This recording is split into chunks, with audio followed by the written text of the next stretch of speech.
Cris, quem é Cris? Tu já sabes, exatamente tu. Essa pessoa que estás aí me ouvindo, conversando comigo, nós não estamos literalmente falando alto. Eu não estou ouvindo a tua voz, mas tu estás presente, assim como eu estou presente para ti. E essa é uma dimensão importante da realidade, não é? Estamos interagindo. Hoje, qual é meu tema de hoje?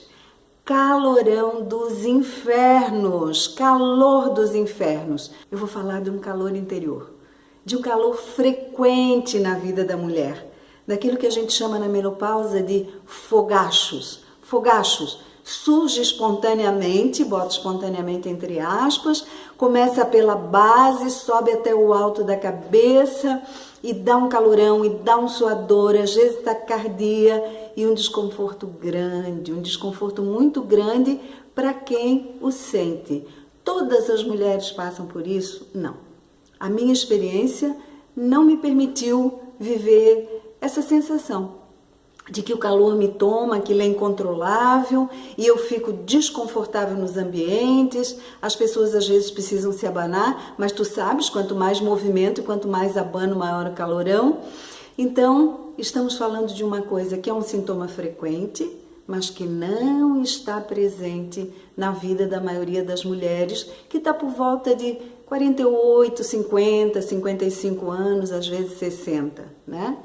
Nessa fase em que a gente naturalmente teve 35 anos, habitualmente 30, 35 anos de vida reprodutiva, de menstruações sistemáticas, e aí estamos na menopausa.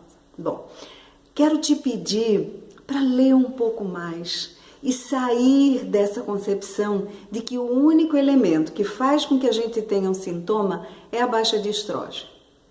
Existem muitas outras teorias em relação a isso. Existe um componente emocional interessante.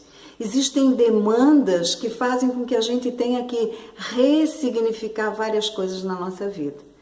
E o que me fez pensar assim foi algo que eu li num livro chamado A Mulher de 0 a 90 e Além, da Joan Borizenko, onde ela conta uma experiência de monges tibetanos, fazendo uma prática que eles chamam de Tummo Yoga.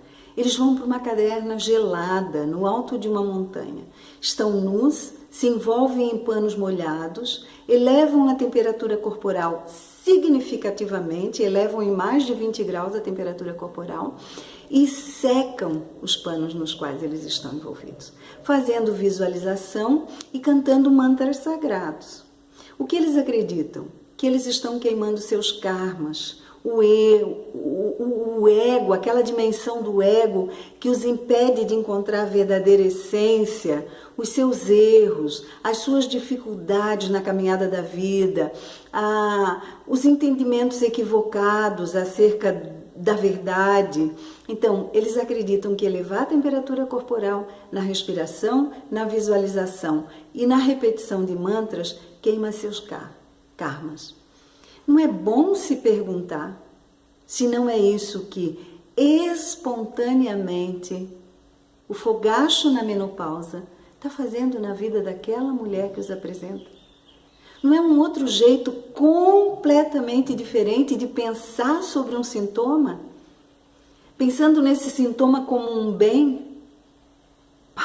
Vou me livrar de tudo isso que me impede de chegar no mais interior de mim mesma e ser eu mesma, me autoexpressar em plenitude, em inteireza, exuberante, vivendo a realidade da vida como ela é, com 60 anos, com 50, com 60, com 80. Me repetir, não é? Nos 60, talvez porque seja a minha década, né? Que velhinha que nada, tem muita vida pela frente, tem muita coisa para viver, e eu vou ficar prisioneira de um sintoma? Ou eu vou olhar de frente para esse sintoma, vou estudar um pouco mais, vou investigar outras abordagens, vou tomar decisões em relação ao que eu vou fazer, que foge um pouco ao mais tradicional. Os hormônios estão aí para ser usados? Sim, muitas correntes dizem que o que a gente tem que usar é progesterona e não fazer reposição de estrógeno. Então, os medicamentos para depressão, porque às vezes esse é o sintoma que acompanha, também estão aí para ser usados? Sim, eu não quero contradizer nada dessas coisas. Eu quero te sugerir que tu vá além, sabe? Vai além, lê um pouco mais. E para ir além, eu vou te recomendar um livro muito interessante. Eu estou há mais de 40 anos, há mais de 45 anos trabalhando com mulheres e eu uso esse livro. Ele tem uma abordagem oriental, uma abordagem ocidental, fala de pontos de acupuntura, fala de medicamentos chineses que podem ser, de medicamentos orientais, ocidentais que também podem ser usados. Ele é na Casa da Lua. Não é um livro fácil de encontrar, as edições estão esgotadas, mas é uma boa referência. Talvez algumas coisas, muitas das coisas aqui, tenham que ser atualizadas, então não para neles, né? Ele é simplesmente uma referência, é uma das referências. Conversa com mulheres que não passaram pela experiência do fogacho, te abre para ouvir que isso não é a pior coisa do mundo, te abre para ouvir que tu tens na mão condições de lidar com isso se tu olhares de uma maneira diferente para o sintoma e se tu te apropriares de outras abordagens. Exercício, por exemplo, nessa fase é fundamental, né? Uma outra leitura, e aí eu encerro falando sobre ela, é que o que acontece é que até 35 anos, e isso é uma concepção chinesa também, nós somos mais receptivas. E depois dessa idade, a gente começa a entrar numa fase que eles chamam de mulher feroz. A tendência é que no equilíbrio yin e yang, o yang se apresente mais. Claro que alguém pode me dizer, Lorena, mas sou yang desde que nasci. Isso também existe. Algumas pessoas estão mais voltadas para interagir fora de si, outras estão mais introvertidas, fazem um movimento interno intenso, sentem profundamente, cada um é um, a gente não vai trabalhar por tabela, mas fica aqui o convite.